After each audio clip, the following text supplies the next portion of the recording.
Teresa Enríquez, doña Teresa Enríquez, llamada la loca del Sacramento por el Papa Julio II, es un personaje vallisoletano. Nació en Medina de Rioseco, allá por el año 1450. Como decía, es un personaje muy peculiar y muy atractivo en esta época, fundamentalmente que estamos, la época del Corpus Christi toledano. Hemos pensado en destacar un personaje que tenga relación con la festividad del Corpus de Toledo. Doña Teresa Enríquez vivió en Torrijos en la misma época de la reina Isabel la Católica, a la que siguió prácticamente durante toda su vida como cortejo y diríamos, en la interioridad de la vida de Isabel la Católica, hasta que se retiró en Torrijos, a Torrijos. Se dedicó en esa época de Torrijos a la meditación, a la entrega, a las obras de caridad, y es por tanto un personaje típicamente religioso y devoto. Huellas de nuestro tiempo ha preferido en esta época, vuelvo a indicar, del Corpus Christi, relatar y exponer el personaje, la obra de doña Teresa Enríquez, la loca del Sacramento.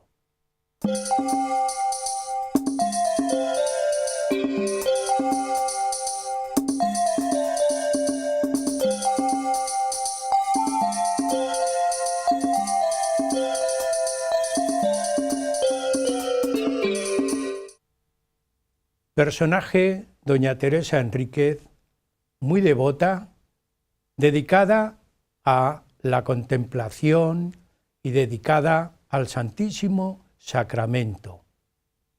Este personaje vive en Torrijos mucho tiempo y en esa época ella se dedica a la meditación, también al culto del Santísimo Sacramento en la colegiata del Corpus Christi de Torrijos. La podemos considerar la pionera de la Hermandad del Santísimo Sacramento. Hermandad que empieza en Torrijos, se distribuye, se extiende por España, incluso llega a América y a Europa. La archicofradía, del Santísimo Sacramento de Torrijos es la primera hermandad sacramental que hay en España. Podemos citar allá el año 1508. Pensamos que vale la pena extender a este personaje para que ustedes lo conozcan. Es un personaje religioso, católico, que está en proceso de beatificación. Por ese motivo, en la festividad del Corpus Christi hemos pensado que exaltar la figura es como promocionar el Santísimo Sacramento. Tenemos en el estudio a dos invitados ya conocidos por ustedes, a don José María Gómez Gómez y a don Miguel Ángel Dionisio Vivas, estudiosos y además seguidores del personaje de doña Teresa Enríquez. Ellos son estudiosos, pero también vividores del personaje de alguna manera, y por ese motivo están invitados nuevamente al programa. Don José María Gómez Gómez, ya conocido, muy conocido en este plató, catedrático de literatura y el gran poeta. Yo diría, cuando viene José María al programa, viene la poesía de la Cofradía Internacional de Investigadores, que ahora tenemos la suerte de estar en la junta directiva, él. Y al lado a don Miguel Ángel Dionisio Vivas, un estudioso de todos los temas religiosos de la diócesis. Y hoy nos va a hablar de un motivo importante para la diócesis toledana, además de enlazar la figura de doña Teresa Enríquez con la época de Cisneros que él es estudioso de todos esos motivos históricos porque es doctor en historia, además de profesor en otros temas. Pero bien, como siempre, iniciamos el programa con una pregunta, una cuestión que sitúa al programa. Vamos a situar el personaje, José María. El personaje, doña Teresa Enríquez, no es de Toledo, es vallisoletana, pero como si fuera toledana. ¿No es así? La mayor parte de su vida y de su gran obra se realiza en Torrijos, en la diócesis de Toledo. Pero hay que situarla a mediados del siglo XV, vástago de una de las familias de la más alta nobleza castellana, los Enríquez, y bueno, su nacimiento, la fecha de su nacimiento, incluso de sus propios padres, pues todavía sigue siendo un enigma por aclarar totalmente, ¿no? En fin, se suele estimar de ella, sobre todo, que es hija de don Alonso Enríquez de Quiñones, que era a su vez hijo de don Fadrique Enríquez, casado con doña Teresa de Quiñones, que serían los abuelos de doña Teresa. Pero el problema viene que don Alonso Enríquez, cuando a la hora de su muerte redacta su testamento, no menciona a doña Teresa, a su hija. Claro, se sabe que don Alonso Enríquez la tiene de un primer matrimonio, con doña María de Alvarado y Villaquirán, y claro, no sabemos si es hija de legítimo matrimonio o si fue una hija natural. Sobre eso, los historiadores y los cronistas que han atendido este tema, pues abundan, sobre todo que si es hija natural o es hija bastarda, incluso, es decir, que ya estuviese el propio don Alonso casado con su segunda mujer, doña María de Velasco, que es con la que tiene los 7 hijos que menciona en su testamento. Hay incluso algún cronista que la menciona como hija de quien tenemos por su abuelo, de don Fadrique. Total, hay bastante oscuridad en torno a esos temas. Entonces no sabemos si doña Teresa Enríquez es prima hermana del rey don Fernando el Católico o es más bien prima hermana de su madre, ¿no? O hermana. Hay un lío bastante grande en este sentido. Bueno, lo normal es aceptar que efectivamente nació a mediados del siglo XV, entre 1450 y 1454, que su padre es Alonso Enríquez de Quiñones y su madre doña María de Alvarado. Por eso ella es llamada doña Teresa Enríquez de Alvarado, ¿verdad? Y que sería prima hermana del rey don Fernando el Católico. Ella se cría, sin embargo, con su abuela, doña Teresa de Quiñones. Eso sí, lo tenemos como dato seguro, y posiblemente nació en Medina de Río Seco. Tampoco hay certeza absoluta de dónde nació. Tampoco, en fin, conocemos su infancia en el lugar de Valdescopezo, en torno a un monasterio franciscano del que había sido fundadora su abuela doña Teresa, y en fin, y ahí se cría, ya se educa en su infancia en una profunda religiosidad franciscana que la va a caracterizar durante toda su vida. Pero José María y Miguel Ángel, la educan para ser de la alta nobleza. Sí, no de la nobleza, sino de la alta nobleza, ¿no? Porque va en la corte de Isabel la Católica. O incluso religiosa. Va a entrar en la corte, sobre todo va a entrar en la corte ya, digamos, del brazo de su marido, don Gutiérrez de Cárdenas, ¿verdad? Que se cruza en su vida y la excepcional belleza física que tenía. Doña Teresa Enríquez era especialmente bella, y bueno, pues hizo que se enamorara de ella uno de los hombres, digamos, de las figuras más importantes de la política del momento, que es don Gutiérrez de Cárdenas, que había nacido en Ocaña y bueno, se van a casar en torno a 1474, y don Gutiérrez de Cárdenas, como había intervenido de forma fundamental en el matrimonio entre los reyes católicos, entre don Fernando e Isabel, además él es el que le trae de incógnito, junto con don Gómez Manrique de Aragón, le trae de incógnito a Burgos para casarle, ¿no? Incluso tiene que señalarle a ella quién es don Fernando con el que va a casarse, porque no se conocían desde muy niños que se habían visto. Y entonces al decirle a la princesa Isabel, princesa, ese se le concedió que las dos S's, ese se añadiese a su escudo de armas de don Gutiérrez, ¿verdad? No sabíamos eso, Miguel Ángel, que tú eres un estudioso de este tipo de cuestiones. Ese es... Es un dato curioso que nos proporciona José María.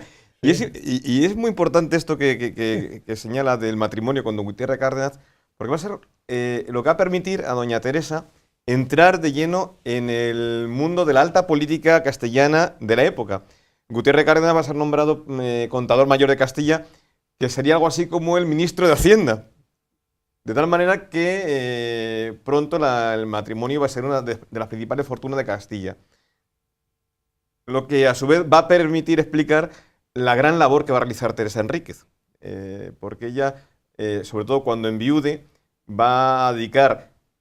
Ella, que era muy buena administradora, porque van a poder constituir con todo ese patrimonio un mayorazgo en favor de sus hijos, del hijo primogénito, pero al mismo tiempo, ella que va a ser la administradora, lo va a administrar muy bien, porque una de las quejas que tendrá incluso su hijo es que daba demasiada limosna y pensaba que no le iba a llegar para y sin embargo, ella lo administró muy bien. Y en este contexto también está la adquisición de la Villa de Torrijos. La Villa de Torrijos pertenecía al Cabildo de la Catedral Primada. Y en 1482, don Gutiérrez de Cárdenas va a adquirir, y doña Teresa Enríquez, van a comprar al Cabildo de la Catedral Primada Torrijos. Y a partir de ahí va a venir esta vinculación tan fuerte de Torrijos primero con el matrimonio y posteriormente, una vez que doña Teresa Enríquez enviude, pues la relación, la vinculación personal de doña Teresa, su instalación en Torrijos y toda la serie de fundaciones que va a realizar, porque no solamente fundó como después hablaremos,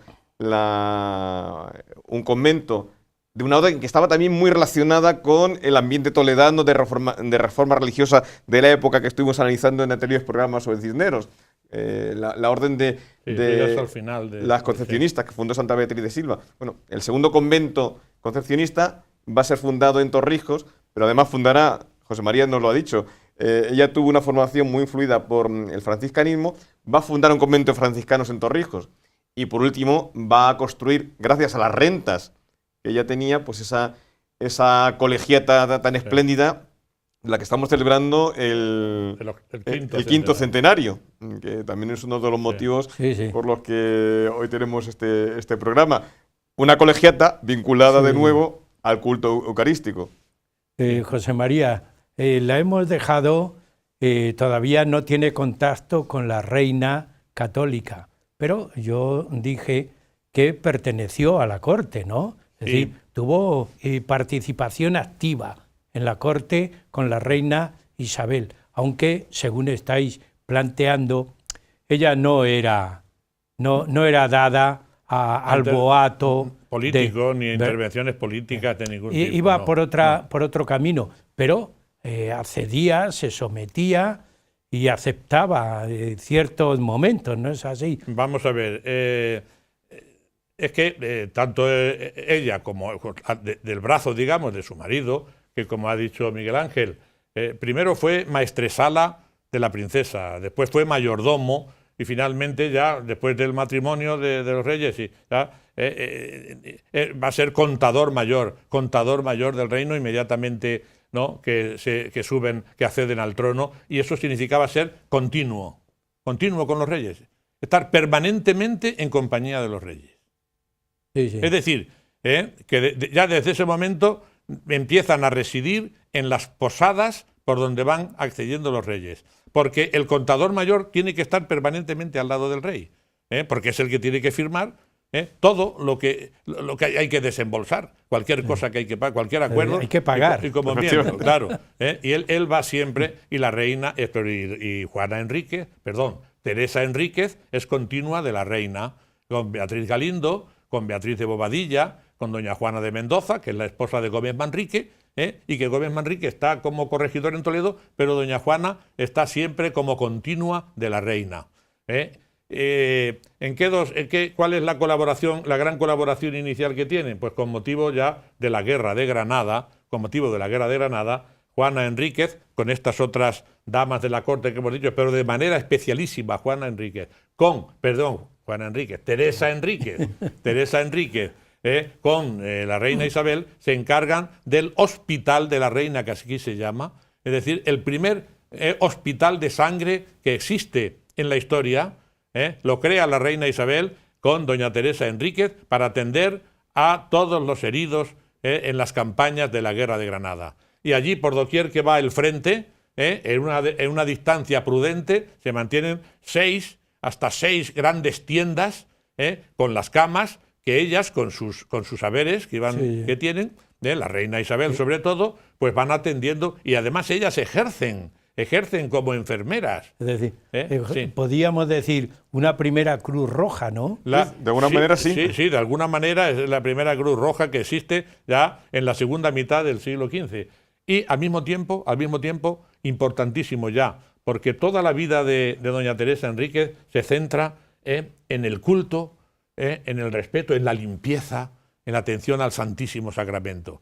Y ya la reina, con ella, se encargan de ir surtiendo en todos los pueblos, ciudades que se van conquistando a los moros en la guerra de Granada, pues se van instituyendo las iglesias.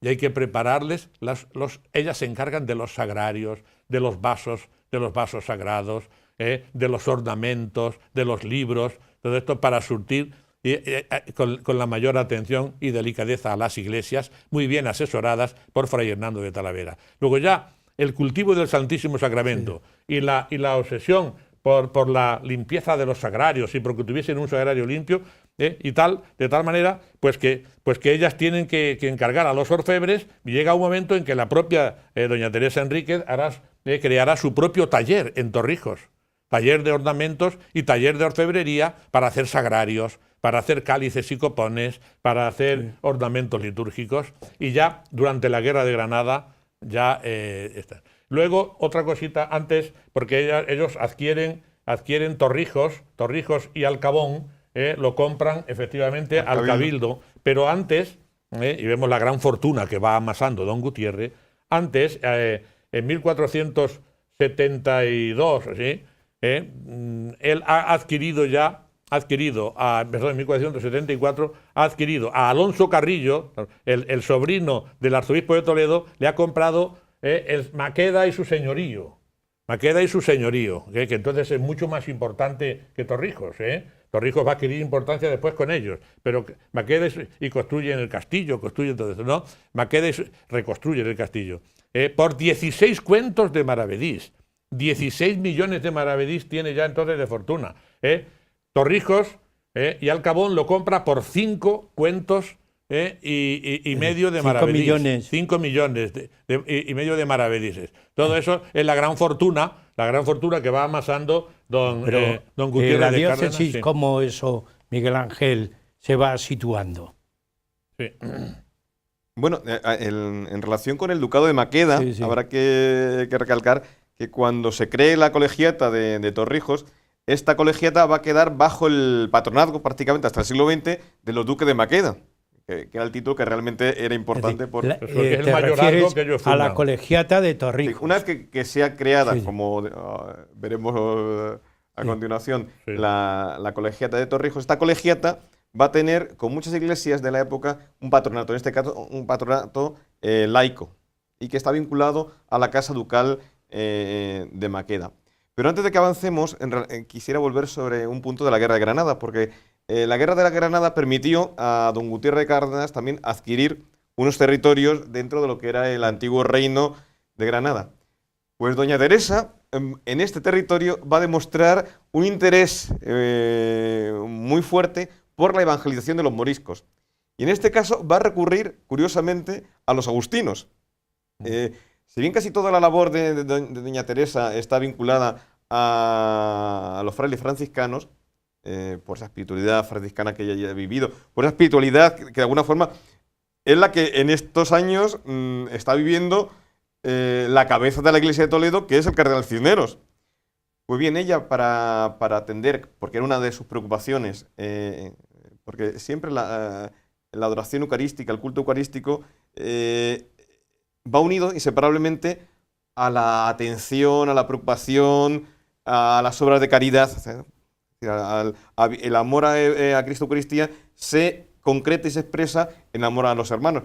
Y este amor se va a manifestar en las obras de beneficencia, de caridad, que va a realizar doña Teresa Enríquez, pero también en una de las obras más importantes para ella, una obra de caridad esencial, que es evangelizar.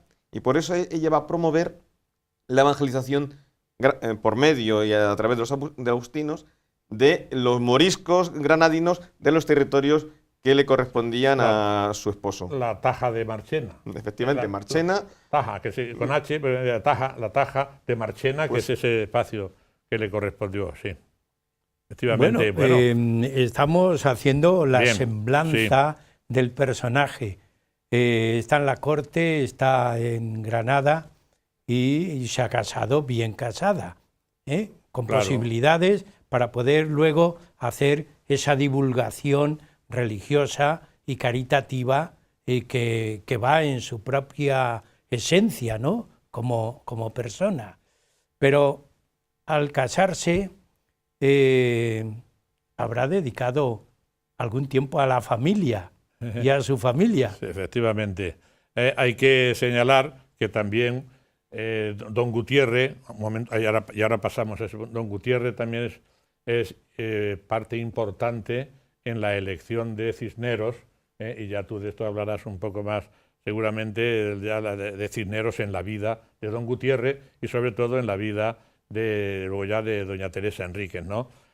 Sabemos que cuando Cisneros recibe la bula y le enseña la bula a la reina, que él o se le cae o la arroja y se va y se retira, a quien envía para que le dé la respuesta, porque sin duda es quien más firmemente, él y tal vez el cardenal Mendoza, es Gutiérrez de Cárdenas el que ha señalado a Cisneros para arzobispo de Toledo. Luego hablaremos después del descanso. Lo cierto es que va allí. Pero yo quiero que aclares con esto, la familia. Bien, bueno, pues tienen 3 hijos, don Diego, don Alfonso y otra hija, doña María, y don Diego es el mayor, que va a ser el heredero del mayorazgo de Maqueda, ya como primer duque de Maqueda, y don Alfonso, que era el predilecto, quizá porque era más avispado y era más... Va a tener un fin desastrado, y ya va a empezar un poco el calvario aquí también, como empieza el calvario de la reina con la muerte de su hijo, también el calvario de doña Teresa empieza con la muerte de su hijo Alfonso en las fiestas de las bodas del hijo de Isabel la Católica, del príncipe don Juan, con doña Margarita de Austria en Burgos, precisamente en un alarde de caballos. El caballo suyo se encabritó de tal manera que cayó Alfonso Enríquez de Cárdenas y Enríquez, cayó al suelo y el caballo sobre él y lo aplastó, muriendo a las pocas horas. Estamos viendo un dibujo sobre ese asunto, cuando la muerte con la guadaña aparece ya, digamos, trayendo la tragedia a doña Teresa Enríquez. En 1503 va a morir su marido, Gutiérrez de Cárdenas, posiblemente de una pulmonía, y, en fin, sobre su confesión, posible confesión en Alcalá, donde muere con el cardenal Cisneros, es otra cosa muy importante que conviene destacar. Y al año siguiente, en 1504, muere la reina Isabel, y ya ella, muertos los 2 pilares que la sostenían en la corte, se retira definitivamente a Torrijos, donde la vemos ya pues en 1500... 1505 de forma ya permanente, casi sin moverse de allí ya. Bien, llegamos a la mitad del programa, Sí. pero tenemos aquí ya situada a doña Teresa Enríquez, el personaje, y continuaremos destacando ciertas cuestiones en la segunda parte. Amigos, un descanso y seguimos con ustedes en el programa Huellas de nuestro tiempo.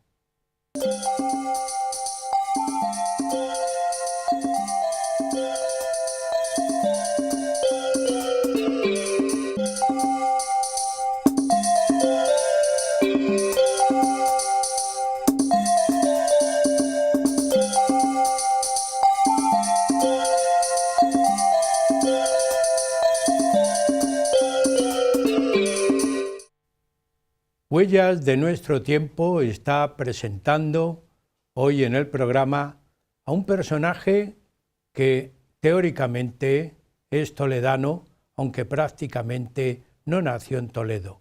Doña Teresa Enríquez, la conocida como la Loca del Sacramento. Título o epíteto que le puso calificativo nada más y nada menos que el Papa Julio II. Nació en 1450 y para exponer toda la vida y obra del personaje tenemos en el estudio a don José María Gómez Gómez y a don Miguel Ángel Dionisio Vivas. Nos han hecho una pequeña introducción, porque siempre los programas dan para más, pero una introducción sobre el personaje. Y nos hemos situado. Ella participó en la vida del reino de Castilla con doña Isabel la Católica y la tenemos situada ya en el pueblo de Torrijos. Se casa con don Gutiérrez y ambos van a, diríamos, revolucionar, ¿no es así? Sí, sí. Torrijos y toda la comarca. ¿Cómo podemos concretar, José María, la obra? La obra Sí.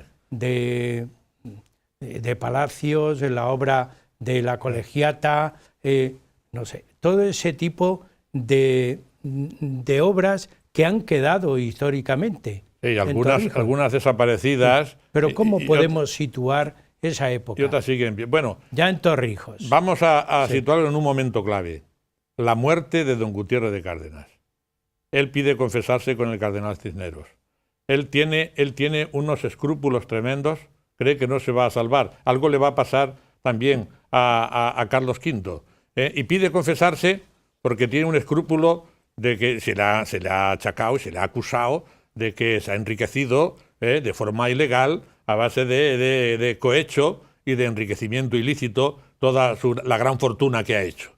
Él entonces ha redactado su testamento, pero tiene un gran escrúpulo de conciencia en ese momento. Se confiesa con el cardenal Cisneros y acto seguido pide que sus amigos los reyes vayan a visitarle. ¿Y qué es lo que hace Gutiérrez de Cárdenas? Pone toda su fortuna y su testamento en manos de los reyes. Todas sus propiedades, toda su impresionante fortuna, se la da a los reyes. Que lo aceptan porque quieren los reyes, bien informados por Cisneros, quieren los reyes que muera con esa tranquilidad de conciencia don Gutiérrez. Pero en cuanto que muere, los reyes le devuelven toda la documentación íntegramente a doña Teresa Enríquez, que se hace cargo de toda esa fortuna y por supuesto del mayorazgo que lo va a heredar su hijo don Diego, etcétera. Pero doña Teresa, que siempre ha tenido una propensión total a las obras piadosas y a las construcciones piadosas, va a dedicar toda esa inmensa fortuna, la que ella le quede, aparte del mayorazgo, a esas obras pías. Y así construirá, aparte del palacio que ya habían construido en Torrijos para vivir ellos, el palacio que después que se conserva en una finca en el Alamín, la fachada, y que el gran artesonado se conserva en el Museo Arqueológico Nacional. Estamos viendo ahora la finca del Alamín con la fachada del palacio de don Gutiérrez, el artesonado que está en el Museo Arqueológico, ¿verdad? toda esa fortuna la va a dedicar a construir, por ejemplo, 2 hospitales. Va a construir 2 hospitales, el Hospital de la Santísima Trinidad, estamos viendo ahí, y en alguna ilustración posterior se verá el estado en que ya está más o menos restaurado, el Hospital de la Consolación. Asimismo, también se va a dedicar a la obra piadosa de la limosna, y construirá sobre todo el gran monasterio que le llaman el segundo San Juan de los Reyes, el monasterio de Santa María de Jesús, en Torrijos, de frailes franciscanos, ¿no? Todas esas obras las tiene y las está manteniendo, así como el Colegio de la Piedra para atención de los niños pobres y desvalidos, o el Colegio de Clerizones, que después construirá también para mantenimiento de los niños que sirvan luego en la colegial.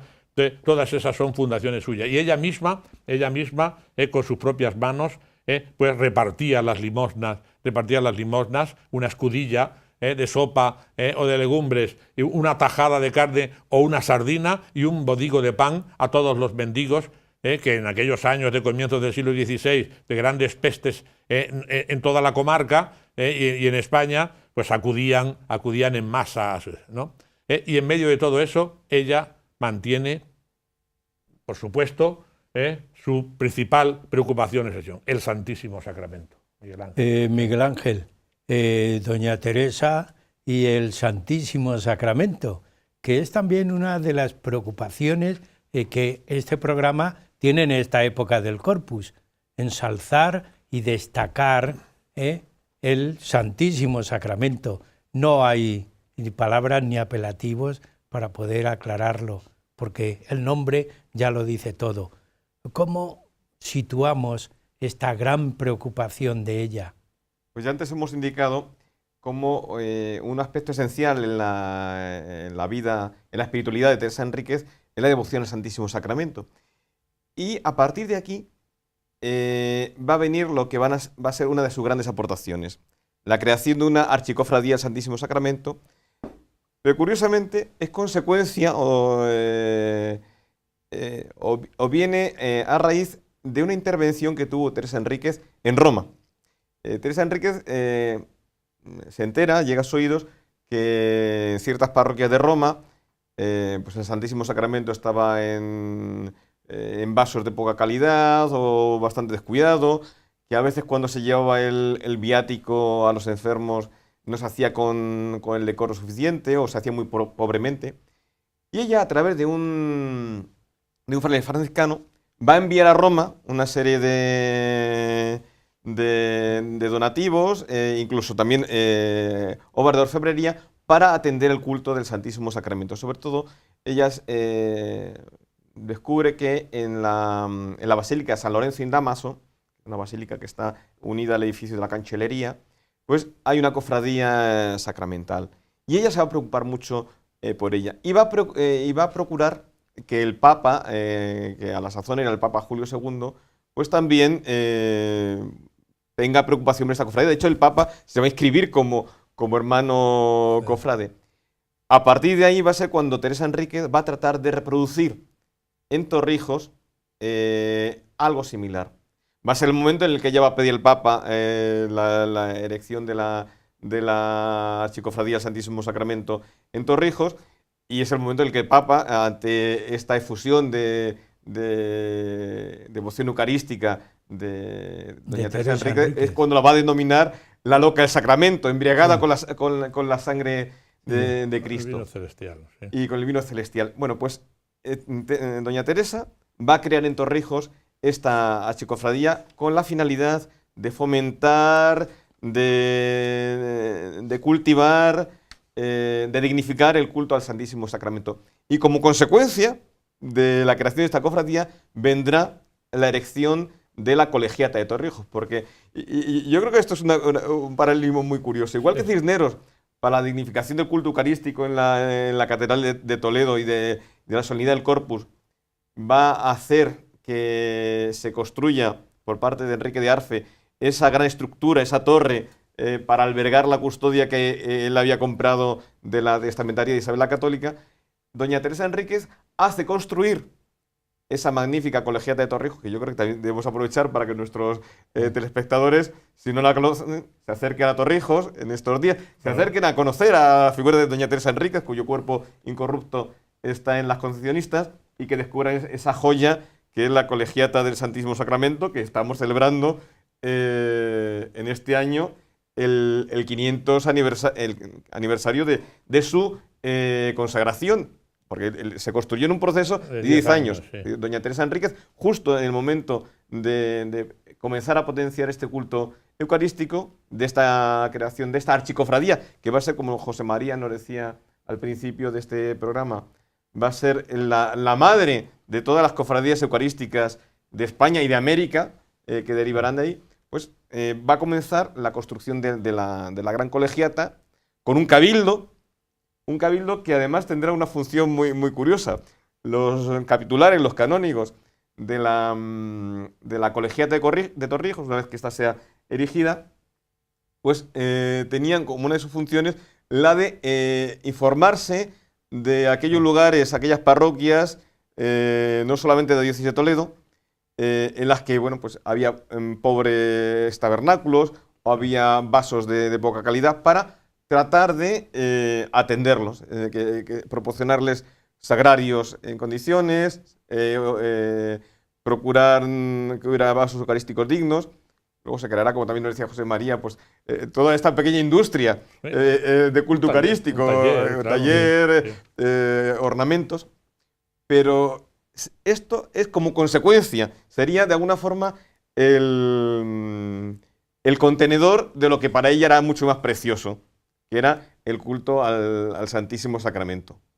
La podemos considerar una locura, una bendita locura de esta persona, ¿no? Hombre, José claro, María. Era la santa, la boba de Dios, le llamaba también el Papa, embriagada del vino celestial, loca del sacramento, y ella en los estatutos establece, primero la cofradía la establece en la parroquia, que entonces existía, después tiene que pedir un breve también al Papa para poderla trasladar esa cofradía a la colegiata que ella ha construido con esa idea, ¿no? La colegiata, que desde el punto de vista artístico es una joya del gótico tardío, y bueno, y con resabios también de estilo plateresco isabelino, como es la portada, la magnífica portada, donde el emblema es el único que está adornado, porque ella no quería grandes adornos para que toda la atención se fijase en el Santísimo Sacramento. Pero la portada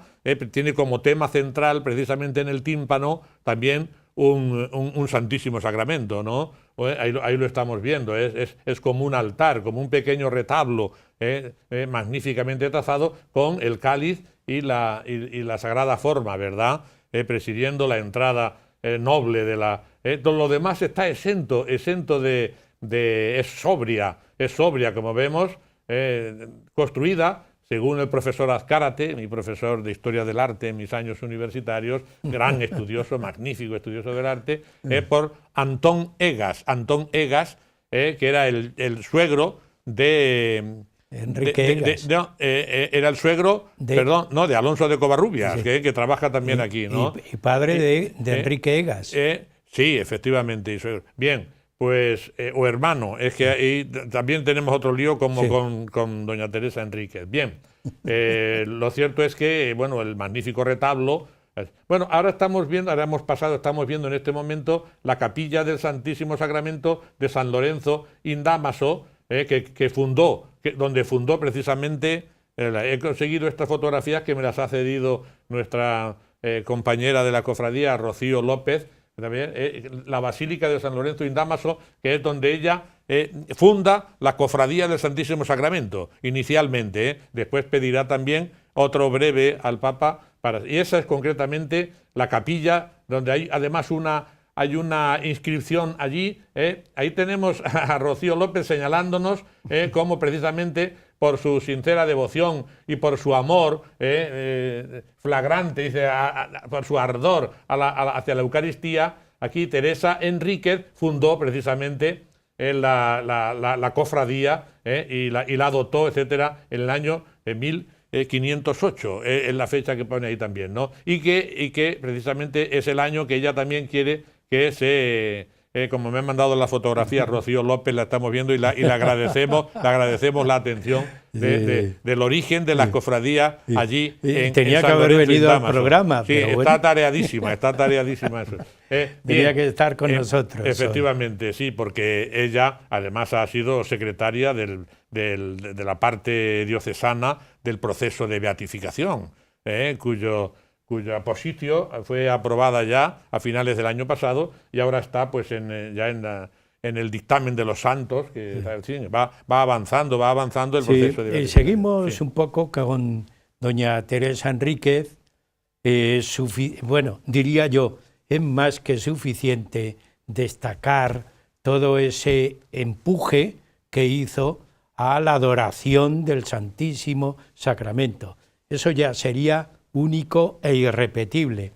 Pero a mí me parece que trascendió también, no se contentó con quedarse en Torrijos, tiene alguna relación fuera de Torrijos, por ejemplo, el tema de los cautivos de aquella época, que era famoso, destacable, incluso necesario, diríamos, la Cruz Roja llevada a otro terreno. Miguel Ángel. Sí, en efecto, uno de los grandes problemas que nos encontramos a principios del siglo XVI es la cantidad de cautivos cristianos que había en el norte de África, fruto pues de las incursiones, o bien en la costa española e incluso italiana, o bien del asalto a barcos que navegaban por el Mediterráneo occidental por parte de los piratas berberiscos. Muy conocido el episodio de Cervantes, preso en Argel, aquella obra que después escribió Los baños de Argel. Pues era muy usual en esta época que muchos cristianos permanecieran cautivos en cárceles del norte de África. Con el riesgo de que, sobre todo los niños o las mujeres, apostataran de la fe cristiana y se hicieran musulmanes o fueran obligados a hacerse musulmanes. Por tanto, era una preocupación general de la época redimir cautivos. Y este redimir cautivos era pagar un rescate por ellos, básicamente. Esto lo hacían fundamentalmente, se encargaban de ello los frailes mercedarios, que eran uno de sus núcleos fundamentales en su carisma, el tratar de redimir estos cautivos. Entonces recolectaban limosna por todo el reino y después, cada X tiempo, marchaban a Argel o marchaban a las plazas del norte de África donde hubiera cautivos y compraban la libertad de esos cautivos que cuando venían a España eran recibidos con, pues, entre grandes agasajos. Cisneros, si recordáis, hablábamos de ello, también se dedicó a redimir cautivos. Isabel la Católica dedica una parte de su testamento.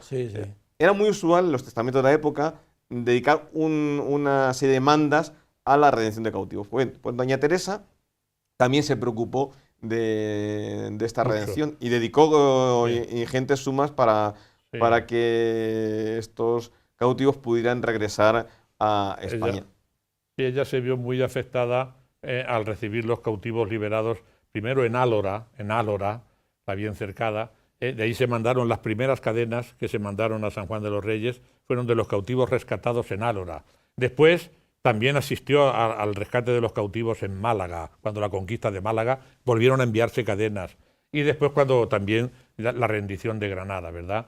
Ella contó con un auxiliar que le orientaba muchísimo en esto, posiblemente por encargo de Cisneros, y era un venerable padre Fernando de Contreras, que estaba allí precisamente en Alcalá, y que por intermedio de, una vez más, también de Cisneros, ella le nombra capellán de la colegiata, y viene un tiempo y organiza la colegiata, organiza todo el servicio del culto y además organiza esos dos, estamos viendo la imagen del padre Contreras, organiza esos dos colegios de que hablamos, el Colegio de la Piedra y el Colegio de los Clerizones, pero él está obsesionado con la redención de cautivos porque era fundamental en aquellos años la gran cantidad de cautivos que seguían en territorio musulmán, y doña Teresa le da ingentes cantidades de dinero, todo lo que dispone y lo que no puede dedicar a la construcción de la colegial, le da dinero al padre Contreras para rescatar cautivos y se hace famosísimo en Andalucía. En Sevilla es toda una institución el padre Contreras por el rescate de los cautivos, fundamentalmente con el dinero de doña Teresa Enríquez, ¿verdad? Hay una cuestión muy breve, porque ya estamos al final del programa. Habíais hablado de Maqueda, de Torrijos. La diócesis de Toledo es amplísima, por eso era la archidiócesis toledana. Miguel Ángel, ¿qué ocurrió en aquella época? Pues hubo un momento especialmente crítico a la muerte de Cisneros. Cuando Cisneros fallece en 1517, inmediatamente el emperador, bueno, aún no era emperador, el rey Carlos I, va a hacer que no se provea, va a mandar cartas al cabildo para que no elijan sucesor y va a buscar el sucesor de Cisneros, alguien que era radicalmente distinto a Cisneros. Incluso rompiendo con lo que había sido la tradición de los reyes católicos de escoger para las diócesis de Castilla a gente procedente de la hidalguía media, que habían estudiado en universidades, el rey Carlos I elige para arzobispo de Toledo y primado de España, la sede más importante del reino, a un extranjero, que era algo que los reyes católicos habían intentado evitar por todos medios, y además un noble muy importante, que era sobrino de su consejero, el sobrino el señor de Chievres, don Guillermo de Cura. Guillermo de Cura era un joven, tenía pues, en torno a los 20 años cuando le nombra Carlos I arzobispo de Toledo. Ya era arzobispo de Cambrai y duque de Cambrai en Francia, pertenecía a una de las grandes familias nobiliarias flamencas, era abad de una abadía cisterciense, de las más importantes también de los Países Bajos, y el rey, a pesar de la oposición, no solamente del Cabildo de Toledo, sino de las propias Cortes castellanas, decide nombrarle rey. Arzobispo de Toledo. Y al mismo tiempo, el tío del nuevo arzobispo, el señor de Chievres, que era realmente quien gobernaba en nombre del adolescente Carlos I, y que va a ser uno de los principales responsables de la posterior revuelta de las comunidades por su política de exacción monetaria desde la Corona de Castilla, pues Chievres, pensando que el arzobispado de Toledo era muy amplio y que podía ser una fuente de oposición al poder real, logra del Papa León X, en el año de 1518, la partición y la erección dentro de la diócesis de Toledo de otras dos diócesis independientes. Una diócesis en Talavera y otra diócesis en Alcalá de Henares. El Papa, con la bula de erección, dota a ambas diócesis de su catedral, de su cabildo, pero claro, esto generó muchísima oposición. De tal manera que al final se llegó a una especie de compromiso.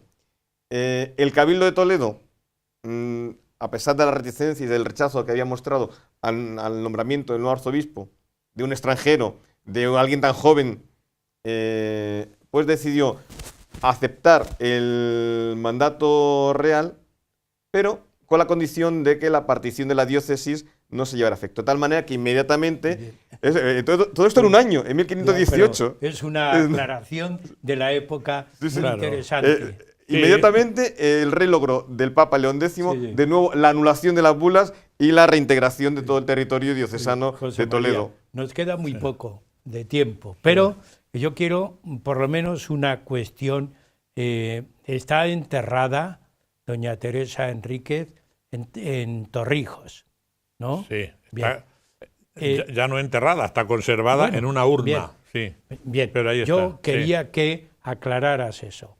Primero la relación de ella con las concepcionistas y después su ubicación de la urna. En efecto. Bien, que nos hables en este último tiempo del programa de ese tema. Efectivamente, mientras se está construyendo la colegiata de Torrijos, tiene lugar al mismo tiempo pues la constitución de las monjas de la Orden de la Purísima Concepción, la Orden de las Concepcionistas en Toledo, Santa Beatriz de Silva, que aunque ella murió, luego después continuó la reina Isabel la Católica como cofundadora verdadera de las Concepcionistas. Ahora bien, el gran impulso lo va a dar Teresa Enríquez. Si el primer convento de las Concepcionistas es es Toledo, el segundo, y quizá más influyente y convento madre de grandes conventos en toda España, es el convento que ella funda en Torrijos, que existe todavía, aunque bueno, estamos viendo lo que es ahora el Ayuntamiento de Torrijos, que ahí fue el Palacio de Don Pedro el Cruel, donde ahí tenemos el aspecto antiguo, donde Teresa Enríquez pues situó la fundación de la orden concepcionista en Torrijos, reservando para ella unas habitaciones y una puerta siempre abierta por donde pudiese entrar, lo cual era también una bula que le concedió el Papa. La gran cantidad de bulas, cualquier cosa que pedía los papas se lo concedían inmediatamente, porque como sabían que era todo generosidad y caridad lo que ella hacía, desde ese convento salieron pues para fundar monjas, para fundar en Madrid, para fundar en Talavera de la Reina, para fundar allí cerca en Maqueda, para fundar en la Puebla de Montalbán, para fundar Las Puras en Almería, para fundar hasta en Usagre, un pueblecito de Badajoz, en fin. Ahora estamos viendo ahí las concepcionistas de la Puebla de Montalbán. Y bien, bueno, pues ellas procuraron su enterramiento, lo tuvieron secreto para que no fuese profanado por los avatares de las desamortizaciones, de los franceses, de la guerra civil española, toda, ¿no? Y ahora lo tienen. Ahí tenemos precisamente el cuerpo incorrupto conservado en una urna, tal y como cuando fue descubierto en el lugar secreto que ellas lo tenían, ¿no? Y luego ya trasladado al nuevo convento de la Concepción, de las concesionistas, donde ahora se venera y lo mantienen ellas con todo amor, lógicamente. No obstante, primero fue enterrada en el convento franciscano de Santa María de Jesús, junto a su marido, don Gutiérrez de Cárdenas, con idea de que después se les hiciese un monumento sepulcral, que es el que estamos viendo en la colegiata. Pero esto es solo un cenotafio, es una piedra sepulcral. Ahí yo creo que no están ni los restos tampoco de don Gutiérrez, están las estatuas yacentes de ambos, y se conserva en el coro de la colegiata, pero repito, los restos de ella con su cuerpo incorrupto permanece en el nuevo convento de las concepcionistas. Bien, llegamos al final.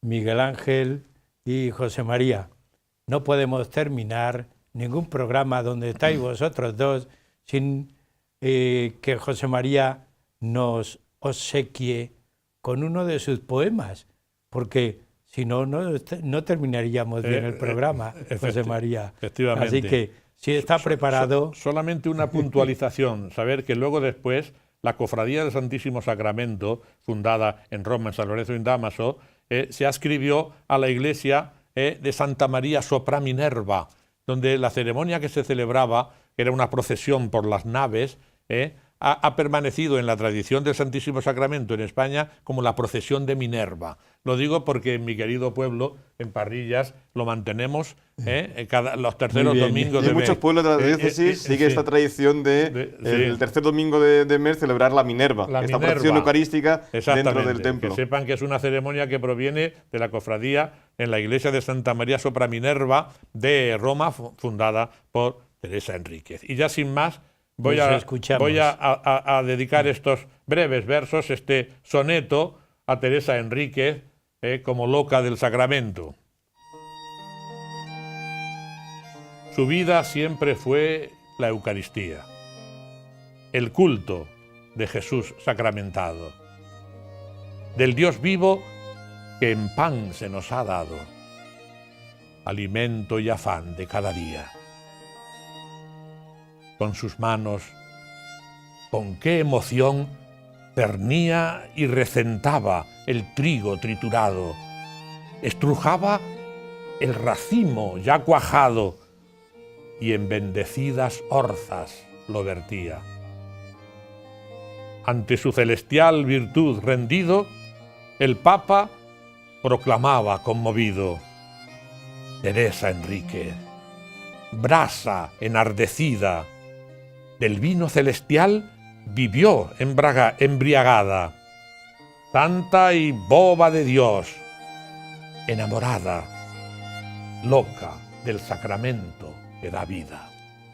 Bien, pues muchas gracias a los dos. Muchas gracias, y Andrés. también tenemos que agradecer que nuestros telespectadores siempre están pendientes de los programas donde estáis los dos. Así que gracias a todos. Y también a ustedes, amigos, para que continúen en el programa Huellas de nuestro tiempo. Hasta el próximo programa.